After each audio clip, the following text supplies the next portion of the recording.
Hello guys, কেমন আছো সবাই? আশা করি সবাই ভালোই আছো। তো গাইস, আজকে এই সুন্দর শীতের সকালটা একদম নষ্ট করা যায় না, কারণ আজকে আমার সামনে অনেক কাজ। তাই ঘরে বসে না থেকে সোজা বেরিয়ে পড়লাম বাজারের উদ্দেশ্যে। আর এখনই তোমরা দেখতে পাচ্ছ এই যে আমাদের বিখ্যাত ধানতলা ফুল বাজার। চারিদিকে ফুলের গন্ধ, সকালবেলার ভিড়, একদম জমে গেছে ব্যাপারটা। সামান্য কিছু বাজারঘাট করার পর একটা সুন্দর ফুলের বান্ডিল নিয়ে নিলাম। আর গাইস, আমি সকাল থেকে কিছুই খাইনি, তাই আর দেরি না করে ঢুকে পড়লাম ছোলে ভাটুরে মারতে। ভাই যা টেস্ট! শীতের সকালে ছোলে ভাটুরে মানেই অন্য লেভেল। এরপর দেখি বাড়িতে কাজ চলছে, আর আমরা এদিকে পুরো সাঙ্গাপাঙ্গার দল নিয়ে গুছিয়ে ভ্যান নিয়ে রাস্তায় বেরিয়ে পড়েছি। কিন্তু গাইজ, রাস্তায় যা কাণ্ড!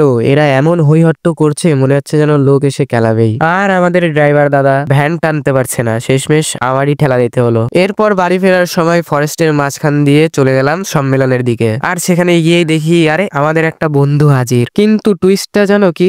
বন্ধুটা হচ্ছে কুকুর। কারণ ভাই, কুকুরই আসল বিশ্বাসযোগ্য বন্ধু। তারপর সবাই বসে পড়লাম খিচুড়ি খাওয়ার জন্য। আমি তো বসে পড়েছি, কিন্তু ওরা বসছেই না, বলছে তুই একা খা। শেষমেশ অনেক বুঝিয়ে সুঝিয়ে সবাইকে বসিয়ে একসাথেই খাওয়া শুরু করলাম। আর গায়ে সত্যি বলছি, খিচুড়িটা একদম দারুণ হয়েছিল। তো এইভাবেই কেটে গেল আজকের দিন। এভাবেই শেষ করছি আজকের ব্লগটা। যদি ভিডিওটা ভালো লেগে থাকে একটা লাইক দিও, নতুন হলে সাবস্ক্রাইব করো। By guys.